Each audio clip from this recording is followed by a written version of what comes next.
성경 보겠습니다. 오늘 우리 주신 하나님 말씀 에베소서 1장 1절에서 6절입니다.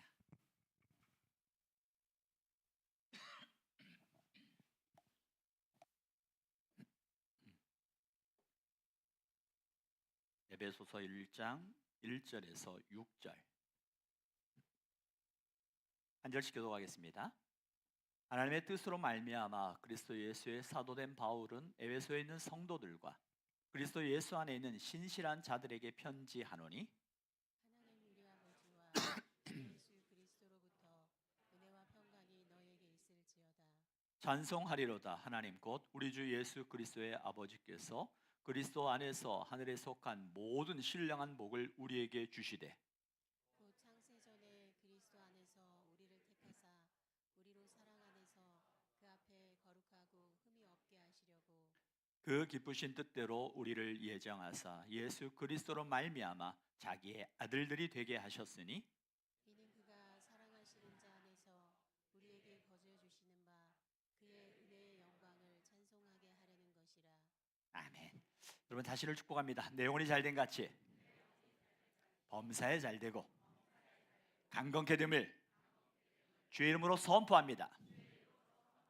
아멘. 옆 사람 축복합니다. 내 영혼이 잘된 같이 범사에 잘되고 강건케 되기를 주의 이름으로 축복합니다. 아멘. 오늘 설교 제목이 뭐예요? 저번 주에 설교 제목은 뭐예요?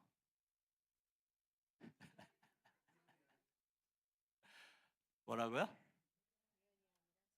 우연이 아니라 선택입니다. 하나님께서 선택하신 목적은 거룩하고 흠이 없는 하나님의 사람으로 회복되어지고 또 자라날 수 있도록 우리를 선택해 주셨다고 말씀을 드렸습니다. 또한 선택은 차별이 아니라고 말씀을 드렸어요. 선택은 차별이 아니라 하나님 앞에서 위로와 격려를 통해서 그 믿음의 길을 걸어갈 수 있도록 하나님께서 선택을 말씀해 주셨다고 저번 주에 말씀을 드렸습니다. 그 에베소 교회 사도 바울의 투옥과 교회 내에 있는 여러 가지 문제로 힘들고 어려움 속에 놓여 있는 그들에게 하나님의 선택받은 자로 그들이 어떻게 살아가야 될지를 말씀해 주었다고 하면서 오늘 그 말씀이 우리에게 어떤 의미가 있는가? 우리가 살아가는 이 세상에서 내가 하나님 앞에 선택받은 자로 내게 일어나는 크고 작은 아픔과 고통들이 있을 때 그 고통 속에서 우리가 어떠한 모습으로 그 일들을 대처해 나가야 되는가? 이 선택의 의미가 무엇이고 예정의 목적이 무엇인가를 저번 주에 이어서 오늘도 함께 말씀을 나누려고 합니다. 이 선택받은 자, 우리가 저번 주에 나사로를 이야기했던 것처럼 감히 주님을 볼 수 없어서 돌감람나무 위에 올라가서 지나가는 예수님을 보고 있는 그에게 예수님께서 내가 오늘 너와 함께 하겠다고 말씀하시며 너의 집에 유하겠다고 말씀하실 때 그 선택받은 나사로의 마음은 어땠어요? 기쁨과 감격 속에서 나는 아무것도 한 게 없지만 그 주님이 나를 선택해 주신 그 은혜에 감사함으로 그의 삶이 변화되어진 것을 우리는 너무나 잘 알고 있습니다. 선택은 차별이 아니라 하나님 앞에 겸손한 자로 우리가 어떻게 살아가야 되는지를 말씀하고 있는 거예요. 그렇다면 오늘 예정의 목적 또한 무엇인가? 5절, 6절의 말씀을 다시 한번 보겠습니다. 5절, 6절 같이 읽습니다. 시작. 그 기쁘신 뜻대로 우리를 예정하사 예수 그리스도로 말미암아 자기 아들들이 되게 하셨으니 이는 그가 사랑하시는 자 안에서 우리에게 거저 주시는 바 그의 은혜의 영광을 찬송하게 하려는 것이라. 아멘. 이걸 좀 더 메시지 성경이라는 게 있어요. 좀 더 쉽게 그리고 원문에 가깝게 번역되어진 성경인데 이걸 좀 더 쉽게 한번 번역해 볼게요. 같이 읽겠습니다. 시작. 아주 오래전에 하나님께서는 예수 그리스도를 통해 우리를 자녀로 맞아들이기로 작정하셨습니다. 이 계획을 세우시며 하나님은 얼마나 기뻐하셨는지 모릅니다. 하나님께서는 그분의 사랑하시는 아들의 손을 통해 아낌없이 베푸시는 선물을 우리가 찬양하기 원하셨습니다. 아멘. 이 말씀에 보니까 아주 오래전에 하나님께서 예수 그리스도를 통해, 다시 말하면 십자가의 그 은혜를 통해 우리를 누구로? 자녀로 맞아들이기로 작정하셨습니다. 그런데 이 작정하실 때 주님의, 하나님의 마음은 어떤 마음이었어요? 이 계획을 세우시며 하나님은 얼마나 뭐 했다고요? 자, 그렇다면 우리는 하나님의 뭐예요? 하나님의 자녀요? 하나님의 기쁨이에요. 자, 옆에 있는 분에게 서로 인사하십시오. 당신은 하나님의 기쁨입니다. 이 기쁨은 어떠한 상황 속에서도 변하지 않을 줄 믿습니다. 우리가 어떠한 상황 속에서도 하나님의 자녀라는 것은 변하지 않는 사실이에요. 그리고 하나님께서 우리를 자녀 삼아 주시고 우리를 택하여 주신 하나님의 마음은 뭐라고요? 기쁨이라는 거예요. 하나님께서 우리를 택하여 주셔서 자녀 삼아 주실 때 우리는 하나님의 기쁨으로, 하나님의 기뻐하는 마음으로 우리를 택하여 주셨고 자녀 삼아 주셨다라는 거예요. 그리고 그 자녀된 우리를 통해서 하나님께서 기대하시는 게 있어요. 그게 뭐예요? 하나님을 찬양하기 위함이라는 거예요. 하나님을 마음껏 찬양하는 거예요. 이 땅은 아직 우리가 살아가는 이곳은 하나님의 나라, 성경에 보면 하나님의 나라에 대해서 이렇게 크게 두 가지로 이야기합니다. 영어로 이야기하면 already and not yet. 뭐냐면 하나님의 나라는 이미 이루어졌지만 아직 완성되지 않았다. 다시 말하면 예수 그리스도를 우리가 마음에 모심으로 말미암아 우리는 하나님 나라의 자녀가 되었고요. 그렇지만 그 하나님의 나라는 마지막 도래에 임할 그 완성되지 않은 이 나라에서 살아가고 있다라는 거예요. 그러다 보니까 하나님의 나라를 소유하고 하나님의 자녀가 된 우리에게도 아직 완성되지 않은 하나님의 나라, 이 땅에 살아가고 있다 보니까 우리가 원하지 않은 일들이 일어날 때가 많이 있습니다. 그런 우리가 원하지 않는 일들이 일어날 때 우리가 어떻게 대처해야 되는가? 어떻게 대처해야 되는가? 이 땅에서도 하나님께서는 우리가 천국의 삶을 살기를 원하고 하나님의 기적과 하나님의 은혜 안에 누리기를 원하지만 이 땅에 살아가는 우리에게는 억울한 일도 있고요. 때로는 고통스러운 일들, 때로는 당황스러운 일들, 때로는 받아들이고 싶지 않은 그런 일들이 일어날 때도 아주 많이 있다는 거예요. 내가 기대하지 않은 일들이 일어날 때가 많이 있다는 겁니다. 그럴 때 우리가 어떻게 해야 될 것인가? 그 상황 속에서 하나님이 나를 잊어버린, 하나님이 나를 버린 건가? 하나님의 선택은 순간순간 상황에 따라서 바뀌어지는 게 아닙니다. 마치 우리의 자녀들이, 여러분, 자녀들이 항상 마음에 들어요? 항상 마음에 들지 않아요. 저도 두 아들이 있지만 정말 그러고 싶을 때도 있어요. 그런데 변하지 않는 건 그들이 내 자녀라는 거, 그리고 그들을 향한 사랑은 변하지 않아요. 감정에 따라서 정말 때로는 화가 나기도 하고 왜 그렇게 하는가? 라는 생각이 들 때도 있지만 변하지 않는 건 내 아들이고 변하지 않는 건 그들을 향한 사랑이라는 거예요. 마찬가지입니다. 우리가 그 상황 속에서 하나님을 신뢰하지 못하고 하나님께서 우리에게 베풀어 주신 하나님의 은혜를 기억하지 못하고 눈앞에 보여지는 상황 앞에서 마치 손바닥으로 하늘을 가릴 수 있는 그러한 연약한 우리들의 감정이지만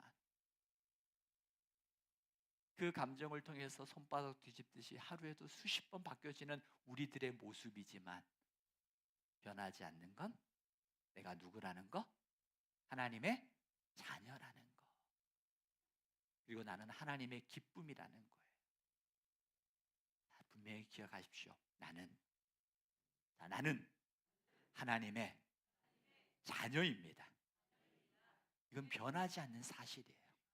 어떤 상황 속에서 여러분의 감정과 상황에 따라서 내가 하나님이 없는 것처럼 보여지는 상황에 놓여져 있을 때 하나님이 없다라고 부인하고 싶은 그 순간에도 우리는 하나님의 자녀라는 거예요.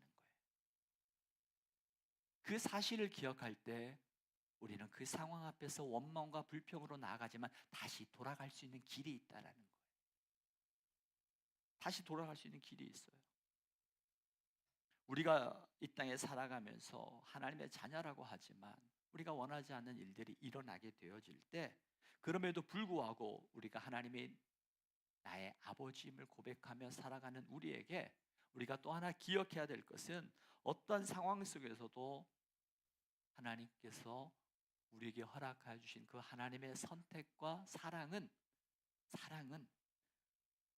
우리가 생각하고 있는 지혜보다 훨씬 뛰어넘는 그 하나님의 무한하신 지혜로 우리를 인도하신다라는 거예요. 내가 계획하지 않은 일들이 우리 앞에 일어납니다. 내가 받아들이고 싶지 않은 일들이 우리 앞에 일어난다라는 거예요. 그럼에도 불구하고 그 상황 속에서 우리 하나님은 내가 알 수 없는, 내가 이해할 수 없는, 내가 감당할 수 없는 하나님의 그 크신 지혜와 하나님의 경륜을 따라서 우리에게 가장 좋은 길로 인도하시는 하나님이심을 기억하고 그 하나님 앞에 나아가는 거예요. 이 선택과 예정이라는 거, 이것은 거듭 말씀드리지만 차별이 아닙니다. 나는 선택받았고 너는 버림받았다라는 그러한 구조가 아니라는 거예요. 예정을 잘못 이해하게 되어지면 다른 사람들은 버림받은 자고 나는 선택받은 자로 교만하게 되어지는 이런 우를 범할 수 있는데, 저번 주에 말씀을 드렸던 것처럼 선택은 교만이 아니라 섬김이라고 그랬어요. 겸손이라고 말씀을 드렸어요. 겸손. 나 같은 죄인을 살리신 그 은혜가 너무나 감사하여서 주님 앞에 내가 나갈 수 있는 그 겸손한 마음, 이게 선택받은 자의 가지고 있는 자세라고 말씀을 드렸습니다. 지금 벌어지고 있는 에베소 교회의 그 혼란스러움 속에서도 사도 바울은 하나님이 베푸신 은혜를 묵상하라고, 나 같은 죄인을 살리신 그 하나님의 은혜 앞에 더 감사함으로 나아가 말씀하는 거예요. 그렇다면 하나님께서 선택함으로 하나님의 자녀가 된 자에게 주어진 그 의미하는 게 뭘까요? 성경에 보니까 로마서 8장 15절에 하나님이 선택하여 하나님의 자녀가 되었다라는 거, 같이 한번 읽어보겠습니다. 8장 15절 시작. 너희는 다시 무서워하는 종의 영을 받지 아니하고 양자의 영을 받았으므로 우리가 아빠 아버지라고 부르짖느니라. 하나님을 누구로 부를 수 있어요? 아빠 아버지라고 부를 수 있는 하나님의 가족이 되었다라는 거예요. 가족이 되었다라는 거. 여러분, 이 가족이 되었다라는 이 기쁨과 감격, 그것도 누구의? 하나님의. 그냥 어느 이 땅에서 조금 더 힘이 있고 영향력이 있고 부유하고 좀 더 그런 사람과 친분만 있어도 자랑하고 싶은 게 우리들이잖아요. 나 누구와 사진 찍었어. 내가 아는 사람이야 라고 자신을 드러내고 싶잖아요. 그런데 하나님께서 우리를 선택하심으로 우리가 하나님의 뭐가 됐다는 거예요? 자녀가 되었고, 하나님을 누구라고 부를 수 있어요? 이제 아빠 아버지라고 부를 수, 하나님의 가족이 되었다라는 거예요. 이게 얼마나 기쁨과 큰 감격이에요. 우리는 이 감격을 잃어버릴 때가 얼마나 많은지 몰라요.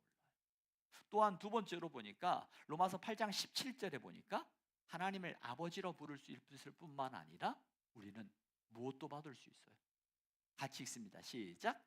자녀이면 또한 상속자 곧 하나님의 상속자여 그리스도와 함께한 상속자니 우리가 그와 함께 영광을 받기 위하여 고난도 함께 받아야 할 것이니라.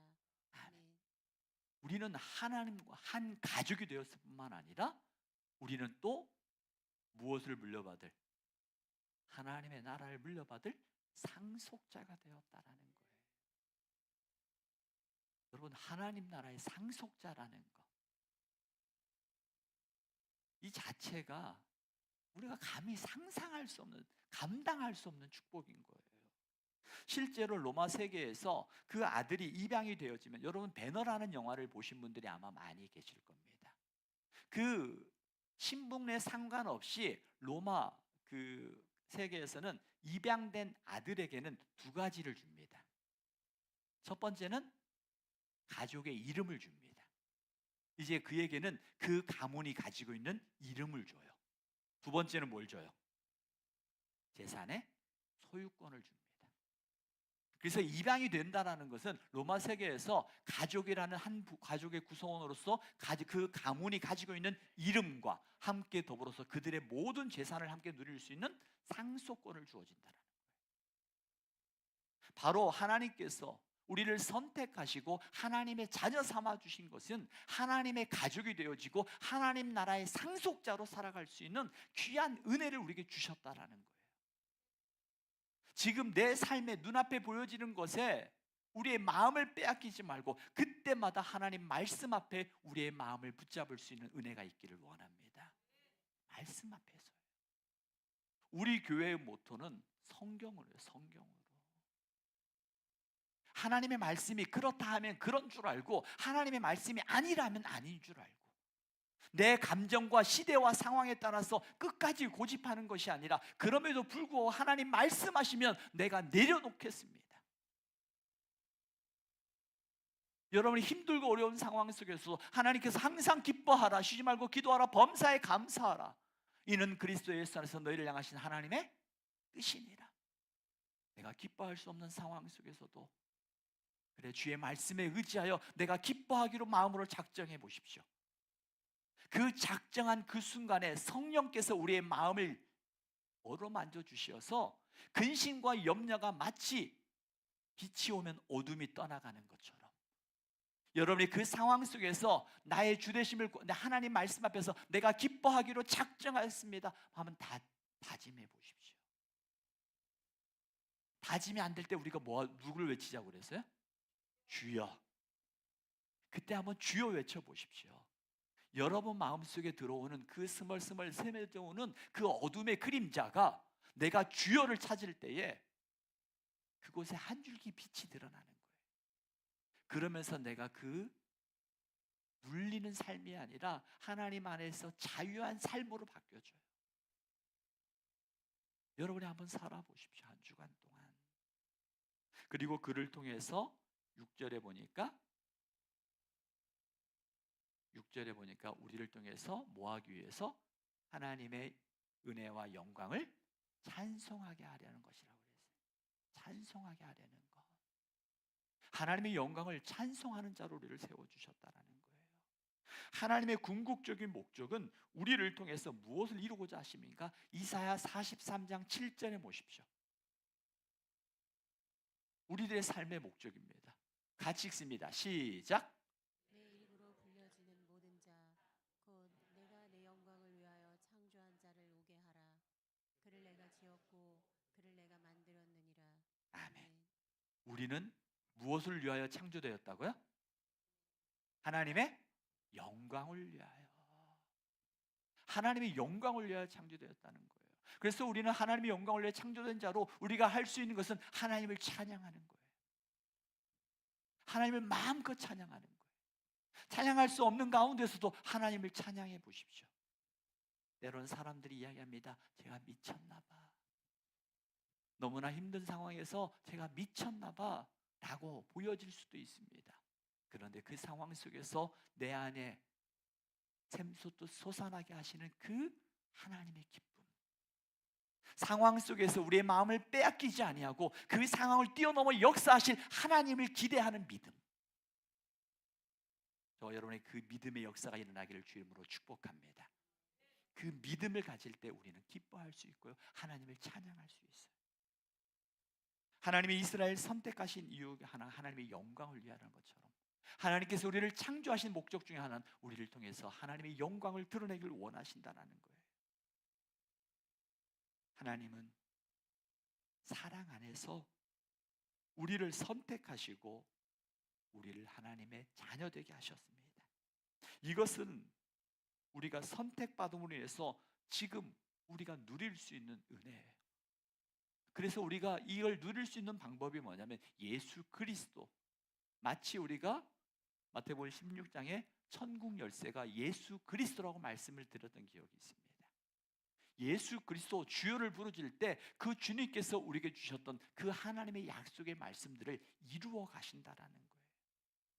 입양된 자녀도 똑같이 친자와 같은 권리를 누릴 수 있었던 것처럼, 그렇다면 우리도 예수님이 누렸던 것처럼 하나님의 아들이신 예수님이 하나님 나라에 누렸던 모든 권세와 영광을 우리도 누릴 수 있다라는 거예요. 우리도 누릴 수 있다라는 거예요. 오늘 우리의 삶에서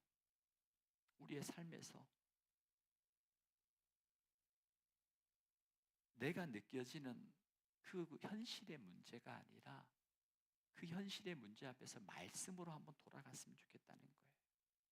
하나님께서 사랑하시는 아들 예수 그리스도의 그 십자가의 은혜로 우리는 하나님의 자녀될 자격이 안 되지만 하나님의 긍휼하심을 따라서 하나님의 자녀가 되었잖아요. 그렇다면 우리가 할 수 있는 건 뭐예요? 어느 누구도 교만하거나 어느 누구도 다른 사람보다 내가 그래도 좀 더 낫지라고 다른 사람에 대한 비교 우위나 비교 열등에 빠질 수 없는 거라는 거예요. 어떠한 상황 속에서도 변하지 않는 우리가 하나님의 자녀라는 것, 그리고 하나님의 자녀된 자로서 우리를 통해서 하나님이 원하시는 것은 하나님의 영광을 위하여 택함 받은 자로 하나님을 찬양하는 삶을 우리가 살아가는 거예요. 그런데 우리는 어떻습니까? 원망과 불평과 두려움과 불안 속에 살아가고 있을 때가 얼마나 많은지 몰라요. 하나님께서 우리를 자녀로 오래전에 선택하신 것을 보지 못하고 현실의 문제 앞에서 바라보면서 원망과 불평과 절망이 나올 때가 얼마나 많아요. 이 원망과 불평, 때론 절망을 하면서 자기 나름대로 이런 생각할 수도 있어요.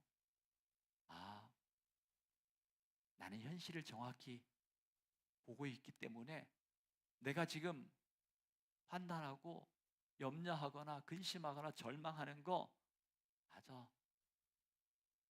이게 바른 행동이야. 이 시대에 이걸 분별할 수 있는 지각이 있는 자로 내가 지금 선택한 거, 내가 행동하는 거, 판단하는 거 다 옳아라고 생각할 수 있어요. 그러다 보니까 우리는 마치 이런 눈앞에 보여지는 상황들을 자동적으로 판단하고 자동적으로 내 스스로 결정할 때가 얼마나 많은지 모릅니다. 그런데 여러분 잘 보십시오. 우리가 그 상황에 보여질 때 감정적인 판단과 이성적인 판단과 영적인 판단, 어느 게 가장 먼저 판단이 되어져요? 감정이에요? 이성이에요? 영적인 거예요? 감정이에요. 그 감정에 의해서 우리가 가장 먼저 판단을 하게 되어지고 반응을 하게 되어 있다는 거예요. 그 순간 여러분이 기억하시라는 거예요. 내가 감정에 의해서 반응하는 그것에, 그 감정에 의해서 내가 반응하게 되어지면 어떻게 됩니까? 감정에 의해서 반응하게 되면 그 반응을 통해서 우리는 더 깊은 늪에 빠지기 시작하는 거예요. 그때 그 순간, 감정에 의해서 반응하는 그 순간에 우리가 이성을 가지고 주님을 찾고 주님을 찾는 그 순간에 영적인 눈이 열려서 그 상황을 새롭게 볼 수 있고 새롭게 재해석할 수 있는 판단이 생긴다라는 거예요. 그런데 우리는 감정으로 판단하게 되어지면, 감정으로 판단하는 순간 우리가 매이게 되어지고, 매어지는 그 순간에 우리의 이성은 마비가 되어지고, 이성이 마비되어지는 그 순간 영적인 문은 닫혀버리는 거예요. 여러분들 경험해 보지 않았나요? 감정에 빠져 있을 때 우리의 이성적인 판단이 마비가 되어져요. 뿐만 아니라 영적인 상황을 볼 수 있는 눈과 귀가 다 닫혀버려요. 그런데 그 감정이 가장 먼저 오는 걸 인정하고 내 이성을 가지고 주여 부르짖어 보십시오. 그때 주님께서 우리에게 성령께서 우리의 눈을 열어주시고 우리의 귀를 열어주셔서 우리가 봐야 될 것들을 보게 하시고 우리가 들어야 될 것들을 듣게 하셔서 우리에게 바른 판단을 할 수 있도록 우리에게 은혜를 주실 줄 믿습니다. 여러분, 그래야 돼요. 그래서 우리가 순간순간마다 나의 연약함을 인정하고 하나님의 은혜를 구하는 삶을 살아가는 거예요. 감사와 노래하는 삶은요, 하나님의 은혜의 문을 열어주지만 원망과 불평은요, 하늘의 문을 닫아버려요.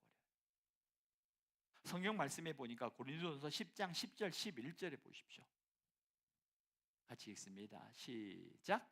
그들 가운데 어떤 사람들이 원망하다가 멸망시키는 자에게 멸망하였나니 너희는 그들과 같이 원망하지 말라. 그들에게 일어난 이런 일은 본보기가 되고 또한 말세를 만난 우리를 깨우치기 위하여 기록되었느니라. 아멘. 이 말씀이 뭐예요? 원망하는 자들과 같이 원망하지 말고 그의 끝이 멸망이라고 되었죠. 우리가 말세에 살아온 우리가 이 말씀을 주신 이유는 이와 같이 원망하는 삶을 살지 말라는 거예요. 마치 원망하는 것이 정확한 상황을 판단하고 분석하는 지혜인 것처럼 보여지지만 그 원망의 결국은 파멸이고 파멸을 통한 멸망이라는 거예요. 근데 그 상황 속에서 감사와 노래하는 삶을 살게 되어질 때 그때 보여지지 않았던 하늘의 문이 열려지기 시작하는 거예요. 여러분, 한 주간 동안 한번 그렇게 해보십시오. 한 주간 동안 눈앞의 상황의 감정을 빼앗기지 않도록 매일매일 말씀을 묵상하면서 내가 하나님의 자녀된 자요, 나는 하나님의 영광을 위하여 태어난 자요, 하나님은 나를 통해서 찬송받기를 원하시는 하나님. 그런데 그 상황이 내 마음을 빼앗아, 그 상황이 내 마음을 빼앗을 때 빼앗긴 내 마음을 내가 마음이 빼앗겼구나를 인정하고 내가 돌아가야 될 곳이 어디인가, 그게 말씀이라는 거죠. 나는 하나님의 자녀요, 나는 하나님의 영광을 위하여 창조된 자요, 하나님이 나를 통해서 찬양받기를 원하시는 하나님이시라는 거예요. 우리가 그 마음을 인정하고 상황 앞에서 말씀으로 돌이킬 때 그 말씀이 우리의 삶을 바꿔가기 시작하는 거예요. 그때 우리의 삶에 변화가 일어나기 시작해요. 말씀이 기준이 되는 삶. 저도 제가 영신교회 목사잖아요. 그리고 여러분에게 복음을 증거하고 하나님의 바른 길로 인도하는 자잖아요. 근데 저도 때로는 우리의 자녀들이 믿음 안에서 정말 바르게 성장하길 원하는데 그러지 못할 때도 있습니다. 어느 때는 참 부끄러운 고백이지만 집에서 잠자느라고 교회를 못 나올 때도 있었어요. 그때마다 제 안에 드는 자괴감은 내가 바르게 잘하고 있는가? 내 자녀들에게도 바르게 신앙교육을 하지 못하는데 이렇게 단상에 서가지고 하나님의 말씀을 증거하는 내 모습에 스스로 자괴감을 느낄 때가 있어요. 그때마다 말씀에 의지하여 우리 정규도 우리 정원이도 그래, 하나님의 아들이야. 그리고 하나님께서 택하여 주셨고 그의 삶을 하나님께서 인도하실 하나님을 기대하면서 내 마음을 빼앗기지 않으려고 그래요. 제가 그 순간에 드는 자괴감은 여러분들이 생각하는 것보다 더 커요. 과연 내가 잘하고 있는가? 내 자식도 제대로 못하면서 뭘 목사로가 앞에서 이렇게? 그때 밀려오는 자괴감은요, 여러분이 생각하는 것보다 더 크고 괴로워요. 그럼에도 불구하고 그 감정에 빼앗기지 않고 하나님이 택해 주셨고 하나님의 아들이고 그렇다면 하나님께서 하실 걸 믿기에 그 마음을 붙잡고 하나님 앞에 더 기도하고 내가 할 수 있는 것은 우리의 자녀들에게 더 많이 사랑해주고 더 많이 격려해주고 너희들도 하나님의 자녀됨을 인정하며 기다려주는 거라고. 제가 스스로 하나님께서 제 마음에 그렇게 위로를 주셔요. 그리고 제가 할 수 있는 것은 더 많이 사랑해 주려고 합니다. 더 많이 기도해 주고 더 많이 격려해 주고. 사랑하는 교회 여러분, 우리는 하나님의 자녀가 된 것은 우리가 잘나서가 아니라 우리가 하나님의 자녀될 만한 뭐가 있어서가 아니잖아요. 이사야 52장 3절에 보니까 성경은 우리에게 이렇게 말씀하고 있습니다. 함께 읽습니다. 시작. 여호와께서 이와 같이 말씀하시되 너희가 값없이 팔렸으니 돈 없이 속량되리라. 그냥 값없는 하나님의 은혜라는 거예요. 하나님의 은혜. 하나님의 은혜로 하나님을 찬양하며 살아가는 삶을 살아가라는 거예요.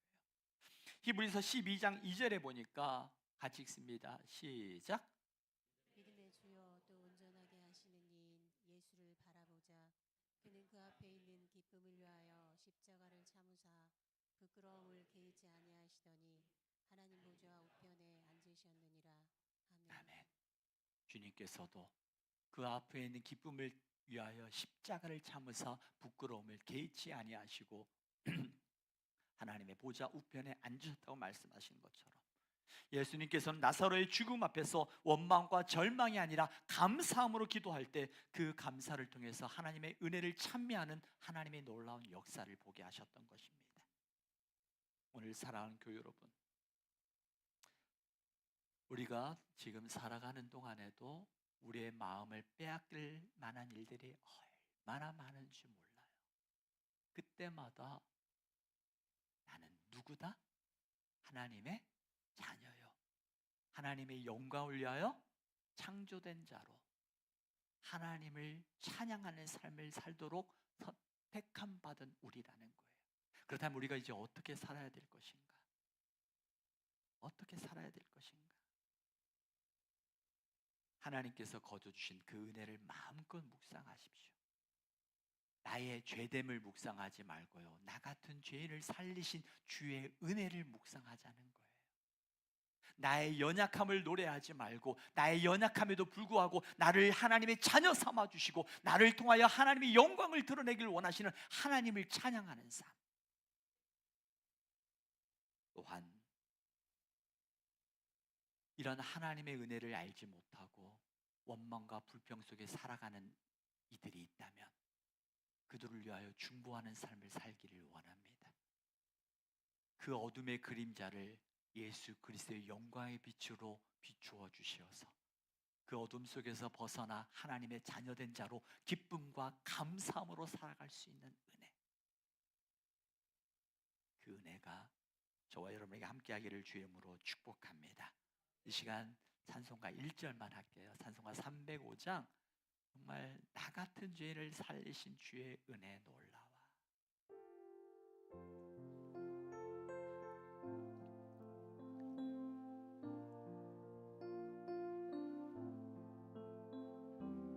그 하나님의 은혜를 묵상하며 하나님의 은혜를 찬양합니다.